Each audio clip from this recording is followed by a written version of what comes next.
Dhaka metropolitan পুলিশের গোয়েন্দা সংস্থার প্রধান টিবি হারুনের অন্ধকার জগতের ভিডিও উন্মোচন করায় ইলিয়াস সাহেবকে বাংলাদেশ গোয়েন্দা সংস্থার প্রধান করা যেতে পারে।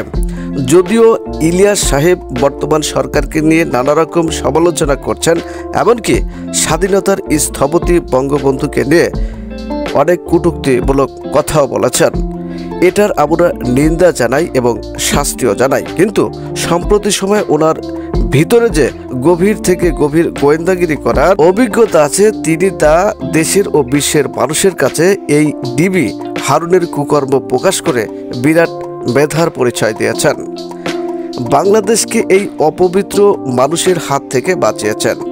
উনি পাগল হয়ে গেছেন, বধির হয়ে গেছেন। ডিবি হারুন একজন পাগল হয়ে গেছেন। ওনার এই মূল্যবোধটুকু নেই যে তিনি ঢাকা গোয়েন্দা সংস্থার প্রধান, আর ঢাকা স্বাধীন বাংলাদেশের রাজধানী। ডিবি হারুন থাকে ডালে ডালে, আর সাংবাদিক ইলিয়াস ছিলেন পাতায় পাতায়। ডিবি হারুন ভেবেছিলেন আমার উপর বিচক্ষণ ডিবি হয়তো বাংলাদেশে নেই যে আমার অপকর্ম ধরতে পারবে।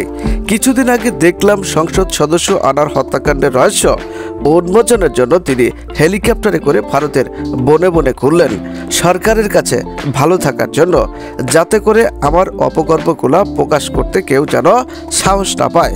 এই অধম মানুষটা পুরো পুলিশ ডিপার্টমেন্টের জন্য এখন বলা যায় বিরাট কলঙ্ক।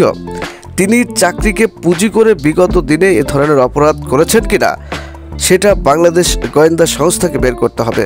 সবাই ভালো থাকবেন, বাংলাদেশকে ভালোবাসবেন এবং দেশের জন্য কাজ করবেন। আল্লাহ হাফেজ।